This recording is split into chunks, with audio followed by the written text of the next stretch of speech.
ابھی بھی opposition confident کیوں نظر آ رہی ہے؟ یہ سوال ہم رکھیں گے فیاض چوہان صاحب کے سامنے، لیکن پہلے میں آپ کو رانا ثناء اللہ صاحب، زرداری صاحب کیا کہہ رہے ہیں کہ جی قاف لیگ نے بڑی جلد بازی کر دی، نمبر گیم تو ہمارے پاس ہے، بندہ ہمارا ہی بنے گا وزیر اعلیٰ، وہ کیا کہہ رہے ہیں دیکھیں۔ اچھا سنیں، اب تسلی سے بیچ میں ٹوکنا نہیں۔ میں آج حیران ہوا کہ رانا ثناء اللہ صاحب آج علیم خان کو اپنا سیاسی باپ بنا رہے تھے، کبھی جہانگیر ترین صاحب کو بناتے ہیں، کبھی آصف زرداری صاحب کو اپنا سیاسی باپ بناتے ہیں۔ قسم خدا کی ان پہ ترس آتا ہے، رونا آتا ہے اس بیگم صفدر امان پہ، سلطان مفرور الدین اور طور النواز شریف پہ، چپڑاسی مقصود چپڑاسی والی سرکار اور چیری بلاسم والی سرکار، ان پہ رونا آتا ہے خدا کی قسم۔ ان سے کوئی پوچھے، میں نے آپ کو بتایا الیکشن ایکٹ 2017 سے پہلے فارورڈ بلاک کا تصور تھا، اسی تصور کے تحت انہوں نے 2008 میں کاف لیگ کا مینڈیٹ چھینا تھا عطا مانی کا، اور ڈاکٹر طاہر علی جاوید صاحب کی قیادت میں تقریباً 60 سے 70 بندوں کا یونیفیکیشن بلاک بنا کے یہ وزیر اعلیٰ بنے تھے شہباز شریف صاحب۔ لیکن اب وہ کنسپٹ ختم ہو چکا ہے۔ اگر وہ فارورڈ بلاک کا کنسپٹ ہوتا بھی تو میں آپ کو پہلے بھی بتا چکا ہوں کہ 2/3 کسی بھی پارلیمانی پارٹی کے 2/3 اپنی پارٹی سے ہٹ کے گروپ بنائیں گے تو پھر ان کو اس پارٹی کا پارلیمانی گروپ آزاد ہوتے ہیں کہ جو فیصلہ کریں۔ لیکن وہ ووٹ ڈال گیا، ابھی پوری سن لیں، ابھی پوری سن لیں میری بات، ابھی پوری بات سن لیں ابھی۔ جناب والا علیم خان میرا بھائی ہے، میرا دوست ہے،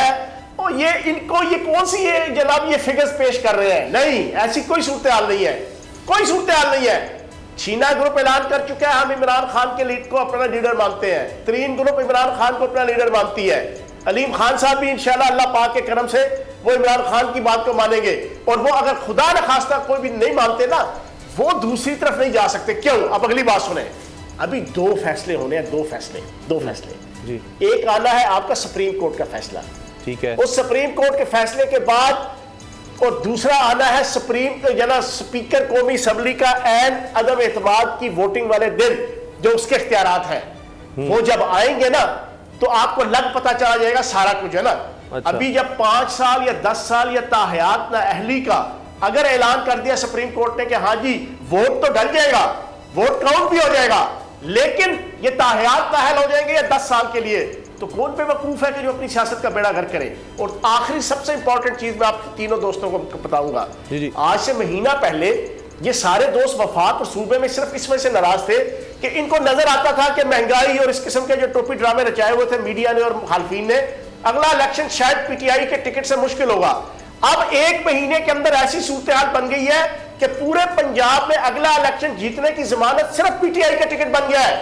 1 مہینے میں یہ چیز ثابت ہو چکی ہے۔ اب کون بے وقوف ہے جو پی ٹی آئی کے ٹکٹ ہولڈر ہو اور وہ یہ غلطی کرے کہ وہ جا کے نون لیگ کے لوگوں بھی بنے، اپنی سیاست بھی ختم کرے اور پھر اگلا الیکشن بھی نہ جیت سکے۔ آپ نے کہا کہ پرائم منسٹر کی جو ووٹنگ والا دن ہے اس دن سپیکر کی جو رولنگ ہے وہ بھی بڑی اہم ہے، اس کا مطلب یہ ہے کہ عثمان بزدار صاحب اس دن بھی وزیر اعلیٰ ہوں گے،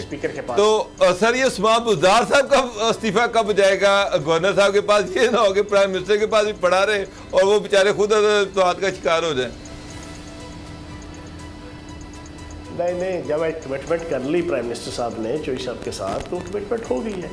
اور باقی انشاءاللہ وفاق کے اندر بھی آپ کو نظر آ جائے گا انشاءاللہ بڑے اچھے طریقے سے۔ ان کی شکلیں بتا رہی ہیں، آپ دیکھیں نا، آج اگر آصف زرداری صاحب نے نواز شریف صاحب کو ایک تتا سا میسج بھیجا ہے جو سارے ٹی وی چینل والوں نے دکھایا ہے، یہ ابتدا ہے، یہ جسٹیفیکیشن کریٹ کی جا رہی ہے اگلے 2 دنوں کے اندر کے معاملات کے لیے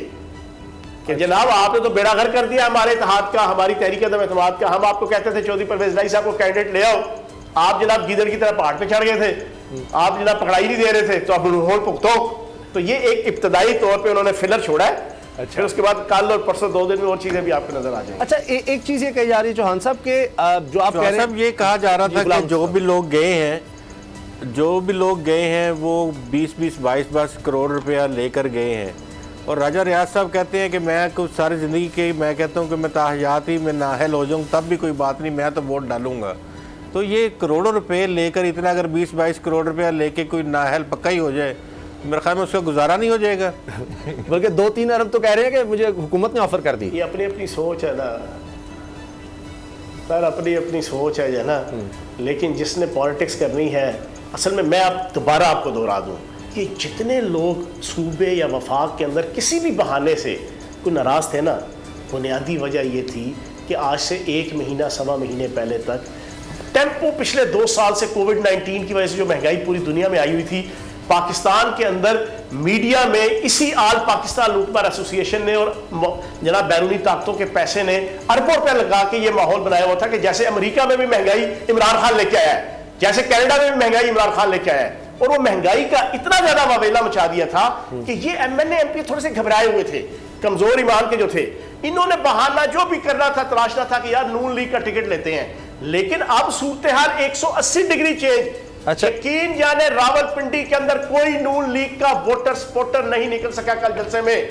بیگم صفدر اول نے اس جلسے میں ہی نہیں گئی جہاں پہ رحمان آباد چوک جلسہ ہو رہا تھا. جب اس کو اطلاع ہوئی کہ ادھر تو بندہ ہی اکٹھا نہیں ہوا, وہاں تو مقامی قیادت جناب تقریباً 1000 بندہ نہیں اکٹھا کر سکی, وہ باروں بار جا کے جاؤ مولوی فضل الرحمان کے جلسے میں چلی گئی. سارے ان کے حالات بیڑا غرق ہو گیا 1 مہینے کے اندر. پبلک 100% رجحان عمران خان اور پی ٹی آئی کی طرف آ گیا ہے. تو اب پی ٹی آئی کا ایک سٹنگ ایم پی اے ایم این اے یہ غلطی نہیں کرے گا. سر 1 مہینے میں کیا ہو گیا؟ آپ تو کارکنوں سے ملتے ہیں, آپ تو حلقے میں بھی جاتے ہیں, ایسا کیا ہوا 1 مہینے میں؟ سر میرے پاس 1 مہینے کے اندر ہوا یہ ہے کہ پاکستان کی عوام نے طے کر لیا اسامہ صاحب کہ مہنگائی کا ڈرامہ نہیں, ہمیں غیرت, خودداری, پاکستان کی جذبہ حب الوطنی, اسلام کی سربلندی کا چاہنے والا لیڈر چاہیے جس نے فرنٹ فٹ پہ آ کے پوری دنیا سے ٹکر لے کے پاکستان کے اندر اور پوری دنیا کے اندر اسلام کی جنگ لڑی, اسلامو فوبیا کے خلاف اس نے اپنا لیا. سبسکرائب کریں اور بیل دبائیں تاکہ کوئی خبر رہ نہ جائے.